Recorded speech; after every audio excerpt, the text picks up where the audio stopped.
আজকের গুরুত্বপূর্ণ আঞ্চলিক সংবাদে সবাইকে জানাই স্বাগতম। আজকের সন্ধ্যার বিশেষ বিশেষ খবর হলো বাইক স্কুটি মুখোমুখি সংঘর্ষে গুরুতর আহত হলেন 4 জন, এর মধ্যে গুরুতর 3 জন।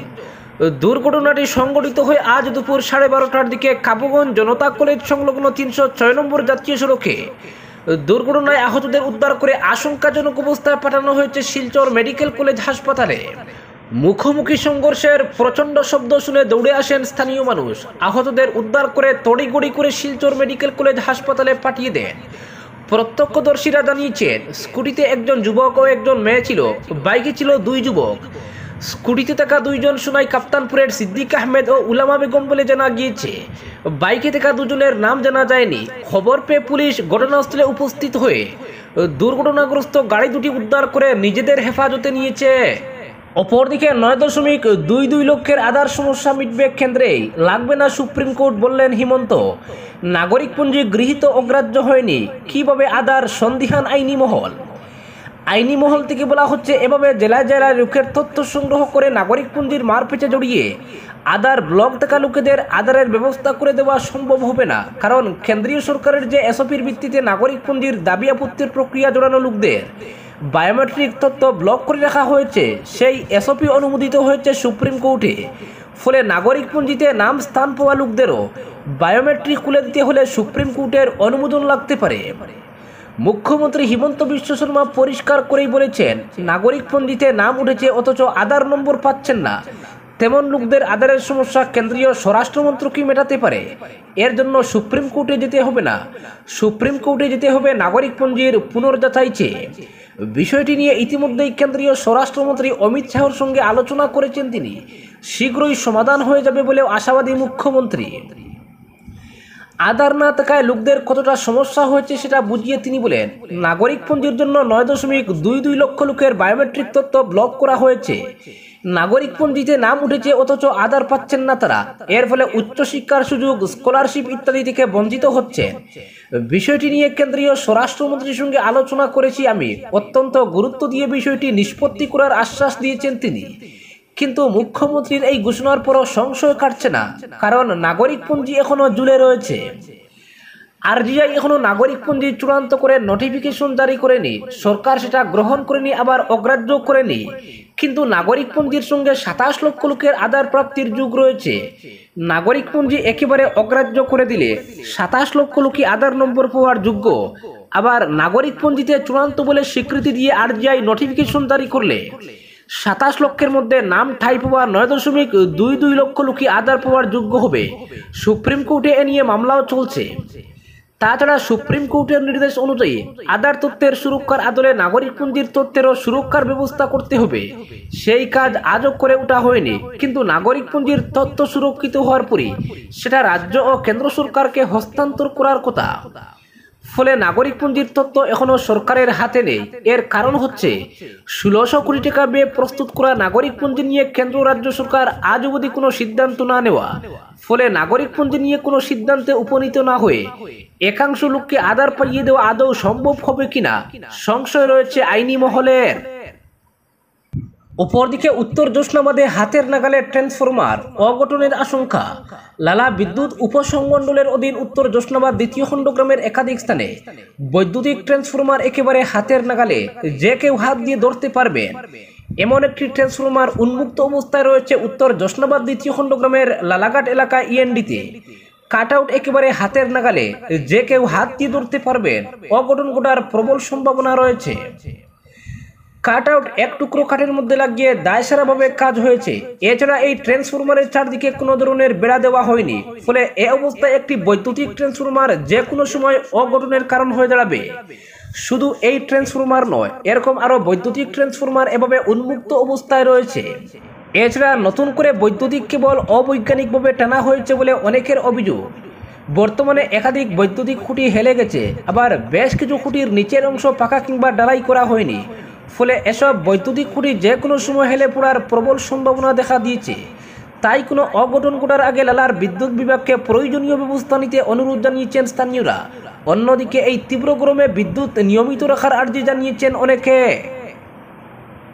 অপরদিকে কৃষ্ণেন্দু পালের হাত ধরে মন্ত্রিত্বের খোরা কাটছে করিমগঞ্জের, স্থির হয়নি শপথের দিন। মন্ত্রিত্ব নিশ্চিত বিধায়ক কৃষ্ণেন্দু পালের, আর দিন কয়েকের অপেক্ষা, এবার মন্ত্রিত্বের খোরা কাটছে করিমগঞ্জের। বিজেপি সরকারের সময় করিমগঞ্জ জেলা থেকে প্রথম মন্ত্রী হচ্ছেন পাতারকান্দির বিধায়ক কৃষ্ণেন্দু। 13 জুলাই মন্ত্রিসভা সম্প্রসারণের যে কানাঘুষো চলছে সেটা সঠিক নয়, কারণ 15 আগস্ট রাজ্যের বিভিন্ন জেলা সদরে পতাকা উত্তোলনের জন্য 13 আগস্টই মন্ত্রীদের গন্তব্যে ছুটতে হয়। ফলে এরপরই মন্ত্রিসভার সম্প্রসারণ হবে বলে জানা গেছে। ফলে 26 জানুয়ারি মন্ত্রী হিসেবে জাতীয় পতাকা উত্তোলন করবেন কৃষ্ণেন্দু পাল। আর যদি মুখ্যমন্ত্রী আগস্টের প্রথম দিকে নতুন মন্ত্রীদের মন্ত্রিসভায় অন্তর্ভুক্ত করে নেন, তাহলেই 15 আগস্টে পতাকা তুলতে দেখা যাবে পাতারকান্দির বিধায়ককে। পরপর দুবার পাতারকান্দিতে কৃষ্ণেন্দু পাল বিধায়ক নির্বাচিত হয়ে তার প্রতি মানুষের জনসমর্থন দেখিয়ে দিয়েছেন। এর আগে লাগাতার দুবার কেউ ওই কেন্দ্র থেকে জয়ী হতে পারেননি। কংগ্রেসের হাত থেকে পাতারকান্দি বিধানসভা কেন্দ্র বিজেপির অনুকূলে নিয়ে আসতে অক্লান্ত পরিশ্রম করতে হয় বিধায়ক কৃষ্ণেন্দুকে। তার সময় গত 7.5 বছরে উল্লেখনীয় উন্নয়ন হয়েছে পাতারকান্দিতে। রাস্তাঘাট, পানীয় জল, শিক্ষা ব্যবস্থা, নতুন নতুন স্কুল স্থাপন সহ সার্বিক উন্নয়ন হয়েছে কংগ্রেস আমলে পিছিয়ে থাকা পাতারকান্দি কেন্দ্রের।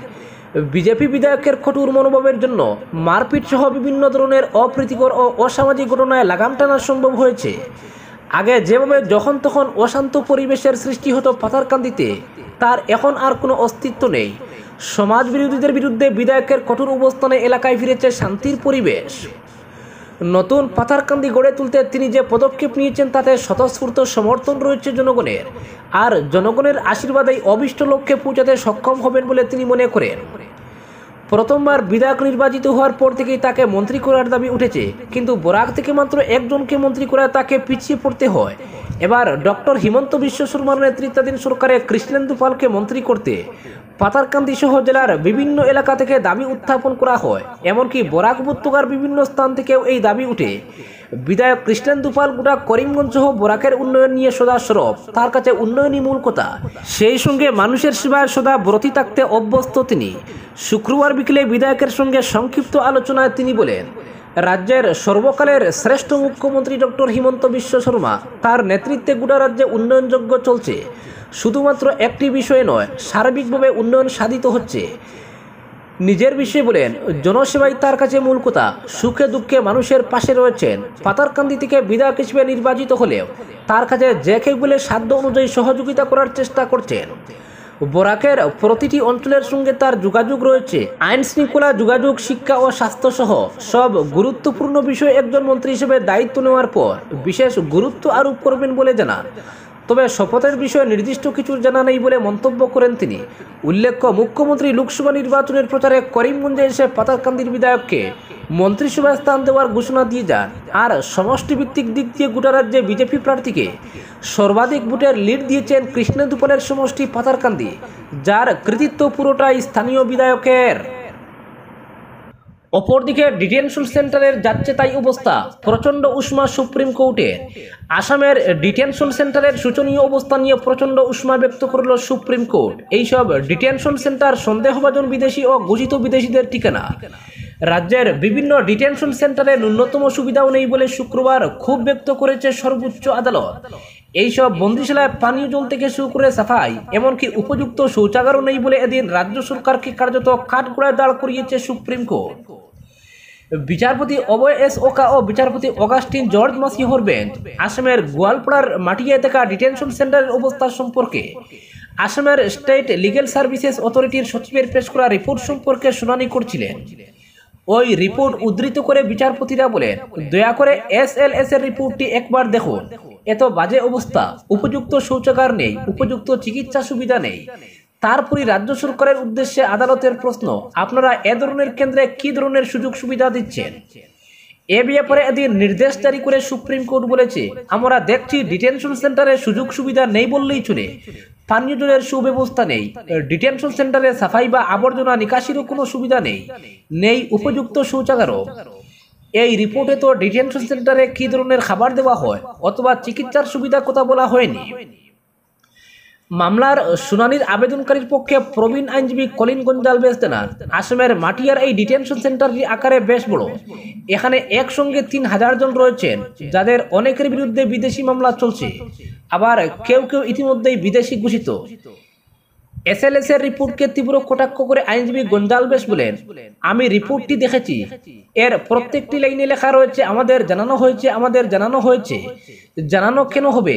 জাতীয় মানবাধিকার কমিশনের টিম যেভাবে সরেজমিনে গিয়ে খতিয়ে দেখেছিল, এসএলএস এর উচিত ছিল তাদেরও সেভাবে গিয়ে পুরো পরিস্থিতি দেখা। এই সোয়ালেরপুরি আদালত আসামের এসএলএস এর সচিবকে আরো একবার মাটিয়ার ডিটেনশন সেন্টারে গিয়ে সরেজমিনে পুরো পরিস্থিতি খতিয়ে দেখার নির্দেশ দেয়। সেই সঙ্গে অন্যান্য সুযোগ সুবিধার সঙ্গে বন্দীদের যেসব খাবার দেওয়া হয় তার গুণগত মান এবং রান্নাঘরের পরিবেশ খতিয়ে দেখতে বলেছে। আগামী 3 সপ্তাহের মধ্যে এ ব্যাপারে নতুন করে রিপোর্ট জমা দিতে হবে এসএলএস কে।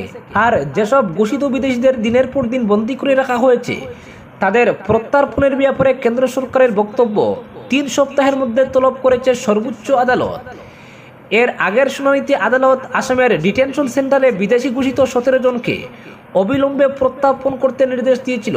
তাদের বিরুদ্ধে আদালতে আর কোনো মামলা ঝুলছে না সে সম্পর্কে নিশ্চিত ছিল আদালত। এছাড়া এদের মধ্যে এমন 4 জন রয়েছেন যারা গত 2 বছর ধরে বন্দী রয়েছেন। এই মামলার ভিত্তিতেই আদালত এসএলএস কে ডিটেনশন সেন্টার সফর করে ঘোষিত বিদেশিরা কোন পরিস্থিতিতে বন্দিশালায় রয়েছেন অথবা তাদের জন্য কি কি সুবিধা রয়েছে তা খতিয়ে দেখে রিপোর্ট জমা দিতে নির্দেশ দিয়েছিল। বিদেশিদের প্রত্যার্পণ সম্পর্কে কি পদক্ষেপ নেওয়া হয়েছে কেন্দ্রের কাছে এ ব্যাপারে তাদের অবস্থান জানতে চায় আদালত।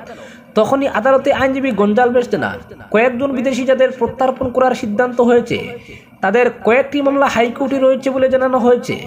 তিনি বলেন, সরকারের উচিত সেই সব লোকদের প্রত্যার্পণ করার আগে এ ব্যাপারে নিশ্চিত হয়ে যাওয়া যে কোনো আদালতে তার কোনো মামলা চলছে কিনা। লিগ্যাল এইডের বিষয়টি উত্থাপন করে বিশিষ্ট এই আইনজীবী জানান, আসামে বিদেশি ট্রাইব্যুনালে মামলার মুখে পড়া কোনো ব্যক্তি যদি হাইকোর্টের দরজায় কড়া নাড়তে চান তবে তাকে কোনো ধরনের আইনি সুবিধা দেওয়া হয় না। আজকের বিশেষ সংবাদ এখানেই সমাপ্ত।